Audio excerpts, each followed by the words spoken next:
예, 월요일 묵상 시간입니다. 주 안에서 무엇을 할까보다 내가 누구인지를 먼저 알아야 한다. 주 안에서 무엇을 할까보다 내가 누구인지를 먼저 알아야 된다. 자, 이런 제목으로 또 이번 주간 말씀 묵상 시작하겠습니다. 자, 이번 주는 이제 예레미야 애가서를 살핍니다. 예레미야 애가란 말 그대로 예레미야의 슬픈 노래라고 할 수 있죠. 예레미야 선지자가 그 50년 동안이나 그렇게도 그 언약의 길로 돌아오도록 그 민족들에게 외쳤지만 결국 끝까지 불순종함으로 그 예루살렘 성이 이 바벨론에 의해 유린당하는 것을 보는 그 선지자의 그 안타까운 마음이 담긴 내용입니다. 언약 백성인 남유다의 몰락 사건은 하나님의 진노로 이게 한순간에 벌어진 게 아닙니다. 그래서 지금 역사적인 순서를 따라 계속 말씀을 우리가 살펴가고 있기 때문에 그렇게 꾸준히 살펴오신 분들은 이 애가서를 읽어가기만 해도 충분히 지금 예레미야 선지자의 그 눈물과 절규와 안타까운 그의 마음을 이해하게 될 것이고, 그리고 그런 선지자의 마음을 통해서 우리가 이제 하나님의 심정, 하나님의 마음까지도 우리가 볼 수 있을 것이라고 봅니다. 자, 이런 내용이 지금 애가서의 그 말씀인데, 자, 기록 시기로 보면 당연히 예루살렘 성이 파괴된 그 시기 어느 쯤이겠죠. BC 586년경. 아무래도 이 기록 시기에 대해서는 여러 의견들이 있기는 한데요. 전통적인 견해로 볼 때 이 기록 시기는 남유다의 그 마지막 왕이었던 시드기야가 끝까지 불순종하다가 그 예루살렘 성이 바벨론에 의해 완전히 짓밟히고 패망해 가는 이제 그런 시기 이후 어느쯤이다라고 봅니다. 그러니까 바벨론의 군대가 유다 온 땅을 다 해집고 이제는 예루살렘 주변 도시에 있던 그 모든 요새화된 성읍들이 다 파괴됐고, 거기에다가 예루살렘을 비롯한 여러 도시에서 그 많은 사람들이 죽고 도망치고 포로로 잡히고, 이제 유대 땅은 오랫동안 재건하기 힘들 그럴 정도가 된 거죠. 그나마 살아남은 사람들은 여전히 그 주변국들의 약탈을 당하고 그러니 기아와 질병으로 계속 처참한 삶이 이어지고 있었던 겁니다. 그러니까 남유다 최고의 전성기라고 할 수 있었던 때가 우시야 왕이라고 그랬는데, 우시야 왕 때 보면 25만 명을 넘는 인구로 우리가 파악이 되는데, 바벨론의 1차 침략을 겪은 후에도 아마 인구가 그래도 꽤 있었겠죠. 근데 이제 3차에 걸친 이 바벨론 침략 후에 남유다의 인구나 또 나중에 포로들이 돌아온 그런 이 숫자들을 보면 거의 2만 명을 넘지 못하는 그런 지경으로 파악이 되거든요. 그러니까 BC 586년 남유다 예루살렘 성이 파괴되고 난 후에 그 이후에 이제 이 왕들은 다 이제 끝장났고 잡혀갔고, 그 그달랴라고 하는 사람을 중심으로 남은 자들이 그나마 이제 유대 나라를 이어가고 있었는데, 그나마 이 그달랴라는 이 총독도 같은 민족에 의해서 암살되면서 결국 또 바벨론이 이것 때문에 4차 침략을 하게 되거든요. 나라는 시간이 갈수록 그냥 어떤 힘도 없이 완전히 파괴되고, 남유다 건립의 그 목적과 주체성은 완전히 다 잊어버린 그런 상태가 된 겁니다. 그래서 그나마 살아있던 유다 백성들은 주체성을 잃는 거죠. 어떤 이 민족의 정체성을 잊어버리고, 이미 먼저 망했던 그 북쪽 사마리아, 이미 혼합주의에 빠져있던 이 도시에 이제 영향을 받게 되고, 예루살렘 남쪽 지역의 경우는 아라비아 지역에서 압박을 당하면서 그 에돔 족속들이 그 남쪽에서 밀려 올라오면서 유다 남부 지역이 신약 시대 이후까지 이제 에돔 족속의 땅이 돼요. 그래서 나중에 이 지역을 이두메라고 부르게 되죠. 그리고 북쪽 갈릴리 지역, 요단 동편 지역에도 옛 북왕국의 영역으로 그대로 그곳에서 살아가던 사람들이, 이스라엘 족속들이 있었을 건데, 시대의 흐름을 따라서 이들 또한 계속 혼합적인 어떤 그런 문화, 혼합적인 신앙으로 빠져갔겠죠. 그래서 북왕국이 완전히 몰락한 후에는 가끔 우리가 살폈던 것처럼 남유다의 왕이 종교개혁을 일으킬 때 전체 그 원래 이스라엘 지역을 다 이렇게 개혁을 추구하고 했던 걸 볼 수 있지만, 그러나 결국 이런 일을 했다고 해도 이들은 대부분 민족의 정통성도 잃고, 그들이 분명히 하나님이 처음에 그 약속했던 언약 백성으로서의 정체성을 많이 상실했다고 봅니다. 그래서 북왕국 역사 200년 동안 워낙 그게 금송아지 중심으로 우상 숭배가 판을 치고 있었기 때문에 거기에다가 나라가 망하고 나니까 이제 비록 같은 이스라엘 족속이라고 해도 저들은 건국 기초가 돼야 되는 그 나라의 바탕이 돼야 되는 신해산 이 언약을 중심으로 이 분명히 서야 되는 그 정체성, 언약 백성의 그 이 부르심, 그 정체성, 그 목적을 빠르게 이뤄갔다고 볼 수밖에 없습니다. 그러니까 나라가 이런 상황이고 이런 지경이니까 하나님의 언약을 기억하고 하나님 백성답게 살고자 했던 사람들이 볼 때는 정말 너무 안타깝고 참으로 가슴 아프죠. 살아계신 하나님이 우리를 도우시고 함께 하신다는데 결국 이렇게 패망한 역사를 보면서 아마 가슴이 찢어지는 그런 상황이었다는 겁니다. 일제강점기 우리나라 역사 경우 내 나라 내 땅에서 내 백성들이 그 일본인들로 인해 수칠당하고 짓밟히는 것을 보면서 거기에 왕권이 휘둘리고 국모가 깡패들에 의해서 뭐 집단으로 강간당하고 그러고 죽고 이 참으로 치욕적이고 그 나라의 주권을 잃은 삶이 얼마나 끔찍한 건지 우리도 사실 이미 겪어봐서 아는 것처럼 근데 그 결과는 정말 상상조차 힘들었던 그런 시기였던 겁니다. 그래서 우리는 이곳 외국에 나와서 살다 보니까 가끔 인종차별 같은 것을 경험할 때가 있는데 그런 일을 당할 때 어떡합니까? 굉장히 억울하고 막 분노로 참기가 어려울 경우가 많죠. 그뿐만이 아니라 여기 살다 보니까 외국에 나와 살다 보니까 우리는 어쨌든 한국 사람이고 그 한국이라는 나라의 위상이 세계 속에서 어느 정도의 그 위치를 갖고 있느냐에 따라서 공식적으로 그 나라 백성을 대하는 태도가 달라지죠. 가난하고 살기 힘든 나라를 대우하는 것이 잘 살고 있는 선진국을 대우하는 거하고 완전히 달라요. 지금 우리나라도 뭐 동남아에 있는 사람들이 한국에 들어가기 위해 비자를 받으려고 하면 굉장히 어렵다고 그러잖아요. 과거에 우리가 똑같았다라는 거죠. 저도 처음에 이곳 호주에 올 때 벌써 이제 30년이 돼 가는데 뭐 저보다 먼저 오신 분들도 계시겠지만 그 초창기에 정말 우리가 뭘 하려고 하면 비자 하나 그 받기가 쉽지가 않았죠. 그래서 뭐 밖으로 나갔다 다시 들어와야 되고 뭐 복잡했습니다. 그러니까 이것은 정말 대놓고 차별하는 일들인데 이런 게 비일비재한 게 오늘날의 현실이에요. 이런 걸 볼 때 참으로 한 나라가 정말 든든한 주권을 가지고 세계 속에서 이제 경쟁하는 어떤 그런 이런 경쟁자로서 서 있는 게 얼마나 중요한가라는 걸 알 수 있거든요. 근데 이제 남유다가 이제 거의 이제 완전히 이 세상에 그 시대 그 지경에 짓밟히는 민족이 됐다는 겁니다.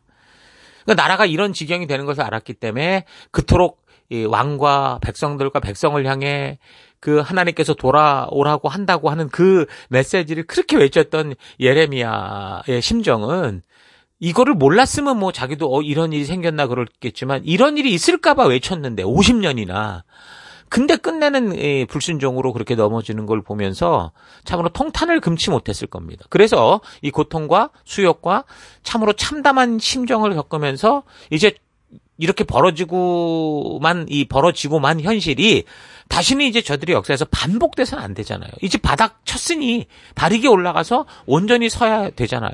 그래서 그런 심정으로 애달픈 시를 적어서 후대의 백성들에게 이 사실을 잊지 않도록 그렇게 적은 것이 이제 예레미야 애가서라고 볼 수 있습니다. 근데 이 애가서를 적을 때 어떻게 적었냐면 시 형식으로 적었거든요. 그래서 이제 히브리 알파벳이 22자로 되어 있는데 그 알파벳을 순서대로 한글 첫 자를 이용해서 이제 이런 글들을 써내려고 하는 겁니다. 자, 이런 식의 시를 답관체다 그렇게 말을 하는데 쉽게 말해서 이제 우리가 이름 석자 가지고 삼행시 이런 거 짓잖아요.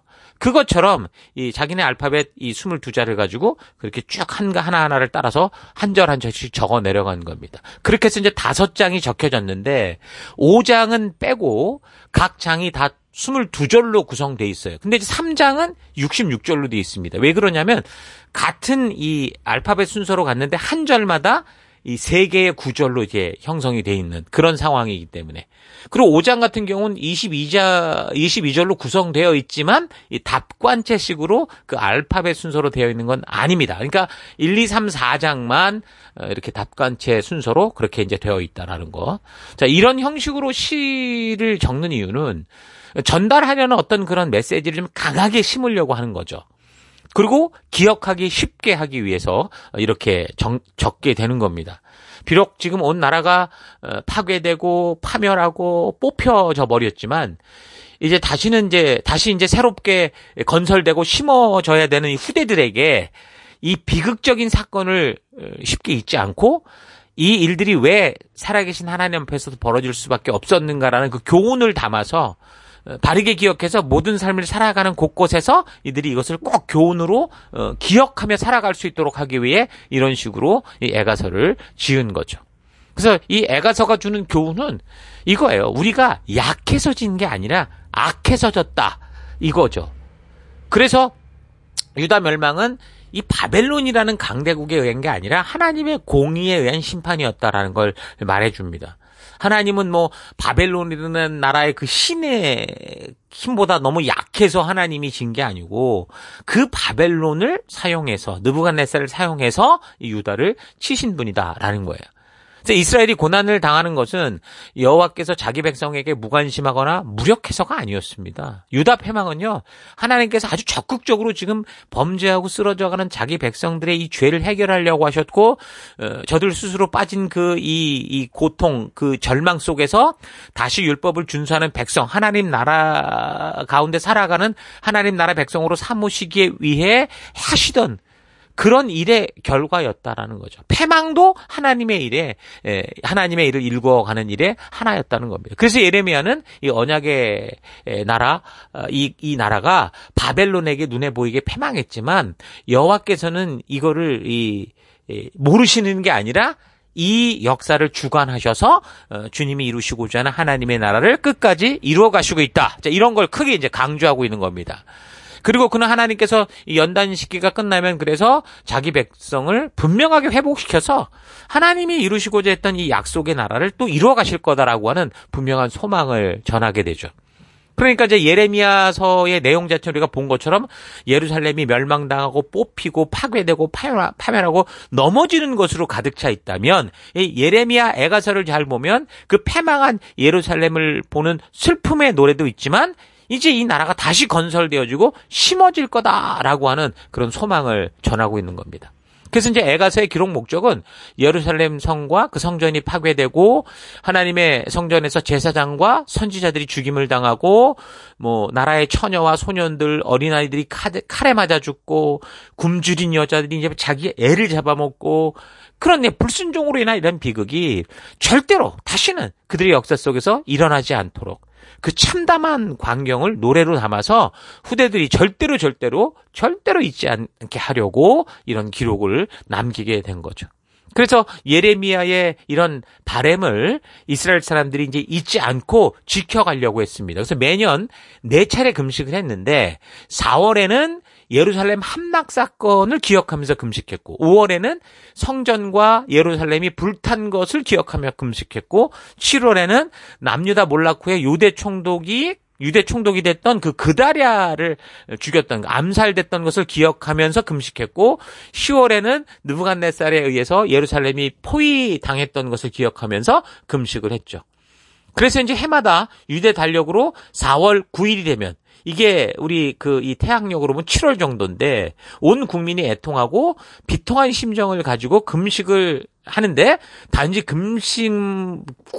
밥을 굶는 굶식이 아니라 그 금식을 하는 동안 이 예레미야 애가서를 읽으면서 관련된 역사를 통해 자신들을 되돌아보는 그런 일을 한 겁니다. 그래서 유대인들은 이렇게 절기를 맞이할 때마다 분명한 역사를 기억하기 위해서 관련된 성경을 읽는데 6월절에는 아가서를 읽고 오순절에는 룻기서를 읽고 초막절에는 전도서를 읽고 불임전에는 에스더를 읽죠. 그래서 이런 절기를 통해 자녀들에게 성경을 읽어주면서 이 절기와 관련된 역사를 교육하고 되새기게 하는 겁니다. 단지 내가 얻고 싶고 해결하고 싶은 것이 있어서 금식을 하면서 하나님께 땡깡 부리는 현대의 교인들과는 전혀 다른 의도로 금식을 하고 있었던 거죠. 그래서 이렇게 참담하게 나라를 잃고 무너진 이스라엘 백성들이 이 유다 몰락 이후 제대로 된 땅과 나라를 유지하며 산 적이 없어요. 그렇죠? 지금 우리가 살핀 이 유다 몰락 이후에 이 나라가 뭐 나중에 살피겠지만 400년 그 침묵기 사이에 잠깐 뭐 반짝하는 경우가 있지만 아무것도 아니었어요. 그거는 결국 아무것도 없이 끝내는 나라와 땅과 그 주권을 다 잃어버리고 세계를 유랑하며 살았습니다. 1946년 그 중동 땅에 느닷없이 2000년 만에 그 예루살렘 지역에 다시 이스라엘이 그렇게 딱 나타나기 전까지 그렇게 살았는데 그들은 어땠다라는 거예요.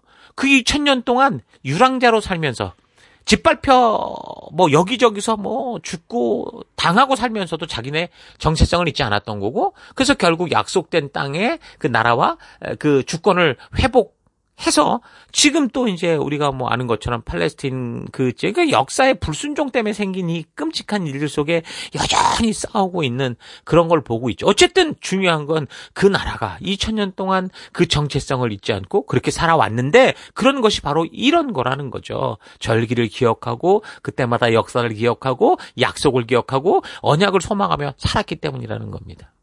그래서 우리도 금식과 기도의 이유를 좀 다르게 방향을 잡아서, 또한 그런 시간을 통해서 이런 하나님의 말씀과 연관된 역사를 되새기고 또 가슴에 새겨서 우리 삶의 현장 속에서 진정으로 하나님과 맺은 언약 백성된 가치를 따라 그 새 언약 백성답게 믿음으로 한 걸음 한 걸음 걸어가며 주의 언약과 약속을 기대하며 살아가는, 그렇게 하나님의 나라를 이루어가는 여러분과 제가 되기를 바랍니다. 자, 이런 이스라엘이 존재하는 것은 예레미야를 비롯한 그 패망의 기간이 가까워올 때 그 백성들에게 결국 징계로 나라는 무너지지만 그 약속과 언약을 잊지 않은 백성들을 하나님께서 반드시 책임져 주시고 이들을 통해 하나님의 나라를 이루어 가실 거라고 하는 그 진정한 소망을 전했던 사람들, 바로 선지자들로 인한 것이라는 사실을 우리가 분명히 알 수 있어야 되는 거예요. 거대한 교회당 건물과 수많은 교인들이 모이는 일은 이번에 우리가 아주 크게 당했던 코로나 바이러스 사태로 보듯이, 또는 지금 막 벌어지고 있는 이 전쟁의 역사로 보듯이 언제라도 이런 교회당 모임은 일순간에 멈출 수 있어요. 그렇지만 성도 한 사람 한 사람이 교회가 돼서 그들이 선 그곳에서 예배를 이루며 하나님의 성전이 되는 이 사명의 주도자로 서 있다면은, 우리는 우리의 삶에서 어떤 일을 만나도 우리가 선 그곳에서 하나님 나라를 이루며 거룩한 하나님의 그 부름받은 열방의 제사장이요, 거룩한 제사장 나라로서 살아갈 수 있게 되는 겁니다. 그러니까 예레미야가 생각할 때 정말 함께 모여 바른 길을 걸을 수 없다면, 우리가 이렇게 하나님이 가나안 땅에는 사명의 땅을 주시고 이곳에서 그 꿈을 이루도록 했는데 그걸 우리가 이곳에서 할 수 없다면, 진정 믿음으로 살아가는 그 한 사람 한 사람이 다 흩어져서라도 바른 열방의 제사장으로 살아가는 게 이게 더 건전하고 옳은 게 아니냐. 이 건물이, 이 나라가, 이 땅이 무슨 소용이 있냐. 그래서 지금 이런 패망과 비극은 이건 하나님의 실패가 아니고 하나님께서 불순종의 죄를 다 없애버리시고 다시 새롭게 시작하시려고 했던 하나님의 분명한 인도하심이다 라는 거를 분명히 그가 이제 보게 되고, 그래서 이제 거기에서 소망을 얻고 그가 슬픔을 노래하면서도 소망을 외치는 그런 기록을 남기는 거죠. 그래서 그는 이런 어둠과 절망 속에서도 이게 단지 재앙이 아니라 장래에 소망을 주시려는 여호와의 자비와 긍휼이 바로 미치는 거고, 그래서 이것이 매일 끊어지지 않고 아침마다 새롭다. 그렇게 이제 그가 고백을 하는 거죠. 하나님의 이 사랑은 변치 않는다라고. 그래서 그는 어둡고 암울한 속에서도 절대로 그 백성을 포기할 수 없어서 그 백성을 날마다 부르시고 새롭게 하시고자 하는 하나님의 긍휼과 그 자비를 분명히 기억하면서 백성들에게 이제 외치는 거예요. 이 고통을, 이 아픔을 벗어나려고 하지 마라. 피하려고 하지 마라. 이 수욕을 우리는 그대로 당해야 된다. 독수리 날개침의 나라름 같았던 하나님의 택한 이 민족, 이 거룩한 나라, 이 성도들이 왜 지금 이 꼬라지가 됐는지 우리는 고통의 바닥에서 정말 처절하게 느껴야 된다. 철저히 되돌아보고, 그래서 온전하게 회개하고 바르게 하나님께 돌아와야 된다. 이걸 이제 외치는 겁니다. 그러니까 실패 자체는 큰 문제가 아니라는 거예요. 실패를 어떻게 활용하느냐가 더 중요하다는 거죠. 실패 속에서 실패의 원인을 찾고, 그래서 이제는 다시 그런 반복되는 죄를 저지르지 않는다면 그런 실패는 오히려 우리로 하여금 더 단단한 믿음의 그 기반을 만들고 이 축복의 길로 나아가게 하는 디딤돌이 된다는 거죠. 하지만 이런 실패 속에서 주저앉고 원망하고 계속해서 핑계와 변명으로 그 실패의 원인이 자신의 불순종이었다는 걸 인정하지 않는다면 그거야말로 진정한 실패고 완전한 실패고 회복이 불가능하게 되는 실패. 도저히 이제 회복될 수 없는 실패다라는 거예요. 그래서 예레미야 선지자는 이 엄청난 실패가 실패로만 끝나지 않고 그동안 아무리 우리가 바쁘게 이 나라를 개혁하고 리노베이션 하려고 해도 안 됐잖아요. 도저히 방법이 없던 차에 이제는 결국 이렇게 전쟁으로 모든 게 다 파괴됐으니 바로 이 아무것도 없는 이 땅을 다시 기경하고 그래서 건축하고 심는 일을 하자. 그렇게 외치는 거죠. 전쟁으로 폐허가 되고 다 파괴됐지만 이것은 불순종과 죄악의 흔적들, 우리의 더러운 흔적들을 없애는 거라고 생각하자. 그래서 우리 이걸 기경하고 다 뒤집어 엎어서 주님이 처음 우리와 시작했던 그 첫사랑으로 우리가 돌아가서 하나님의 나라를 이루어가자. 이 얘기를 하는 겁니다. 그래서 예레미야 선지자가 처음 하나님께 받은 사명은 파멸을 외치는 것만이 아니고 새로운 건설을 선포하는 것까지였잖아요. 예레미야 1장 10절에 내가 너를 세운 것은 네가 그것들을 뽑고 허물고 멸망시키고 파괴하며 그리고 뭐라고 그랬냐면 세우고 심게 하겠다. 그렇게. 단지 파멸하고 파괴하고 넘어뜨리는 것만이 아니라 그 파괴되고 기경된 땅에 새롭게 기초를 다시 다지고 준비해서 그 완전히 그라운드 제로에서 다시 새롭게 건축하고 심어가자라는 게 이 선지자의 마음이었고 하나님의 뜻이었다라는 겁니다. 자, 그러므로 여러분 이런 사실을 잘 묵상해 보면서 여러분의 삶 속에서도 죄를 고집하다 만약에 파괴되고 파멸하고 무너진 오늘 내 삶이 난장판이 됐는데 봤더니 이게 왜 그랬냐면 나의 불순종 때문이었다라고 한다면 이 예레미야 애가서를 우리가 차분히 좀 반복해서 읽으면서 과연 내가 지금부터 무엇을 어떻게 해야 될지 좀 스스로를 철저히 말씀의 기준으로 되돌아보고 하나님 앞에 바르게 서는 이 모든 게 다 끝장난 이 그라운드 제로에서 내가 어떻게 설 것인가를 결단하는 귀한 시간이 되기를 바랍니다. 자, 오늘 하루 나는 나의 욕심과 욕망으로 가득 찬 삶의 태도를 고치기 위해 하나님께서 나를 기경하시며 나의 삶에서 불필요하고 나를 파괴하는 것들을 뽑아내고 허무는 것이 어떤 것인지를 바르게 분별해서 때로 삶이 고달프고 힘들어도 버려야 될 것들을 버리고 하나님께서 우리를 부르신 그 군사의 모습으로 하나님 나라 백성된 모습으로 온전히 서고자 하고 있는지 아니면 여전히 많은 것들을 놓지 못하고 모든 불필요한 짐들을 다 짊어지고 내 욕심대로 허기적 걷고 있는지 좀 차분히 생각해 보십시다. 여러분 군대 들어간 병사는 자기의 사적인 짐이 하나도 필요 없습니다. 또한 자기의 시간 활용에 있어서도 군사로 부름받은 사명을 감당하는 것 외에는 그 어떤 것도 사적인 시간에 얽매이지 않죠. 마찬가지로 성도가 이래요. 하나님 나라 백성으로 하나님 나라 군사로 부름받은 백성들입니다. 그래서 성도의 삶에 있어서 하나님께서 우리를 부르신 그 부름과 사명을 감당하는 일이 최우선의 일이 되는 거예요. 그게 성도의 삶인 거예요. 여러분 그렇다고 해서 이 세상에서 우리가 살아가야 하는 일이 2순위다라는 거 아니에요. 어떤 일을 먼저 하느냐가 문제가 아니라 우리가 어떤 존재로 부름받았냐를 바르게 알게 되면 우리가 이 세상을 살아가면서 어떤 일을 하든지 이 세상에서 해야 하는 일과 하나님의 군사로서 행해야 되는 일들이 이중적으로 나눠지지 않는다는 거죠. 모든 것이 하나님의 영광을 위해 행하는 그런 일이 돼서 하늘나라의 일이 돼서 우리가 먹든지 마시든지 무엇을 하든지 다 하나님의 영광을 위해 하나님의 부르신 빛된 존재로서 그 삶을 살아갈 수 있다라는 겁니다. 그래서 성도들은 무엇을 할까보다 내가 하나님 안에서 누군가를 아는 게 더 중요해요. 이런 존재의 일을 이룰 때 심지어 우리가 교회당에 열심히 모이고 열심히 교회 일을 한다고 해도 하나님께서 그런 모임을 도저히 받을 수 없었던 오히려 토에 내치실 수밖에 없었던 그런 결과를 얻게 될 수도 있죠. 하나님이 영원히 함께하겠다던 언약 백성들이 하나님이 영원히 계시겠다고 한 예루살렘 성전이 하나님과의 언약을 잊고 빛과 소금으로 부름받은 열방의 제사장이요 거룩한 성도된 존재의 이유를 상실함으로 이방 나라에게 짓밟히고 포로로 잡혀가고 말았다라는 이 역사의 사실을 여러분 절대 잊어는 안 됩니다. 그래서 각자가 고난을 받고 살아가고 있는 삶의 현장 곳곳에서 나를 죽음에서 구원하여 하나님을 알리는 열방의 제사장 삼으시고 이 세상 속에서 구별하여 세운 거룩한 하나님 나라의 백성으로서의 정체성 잊지 말고 부르심 따라 힘차게 살아가는 여러분과 제가 되기를 축원합니다. 자, 오늘 하루도 힘내십시오. 잠시 기도하겠습니다.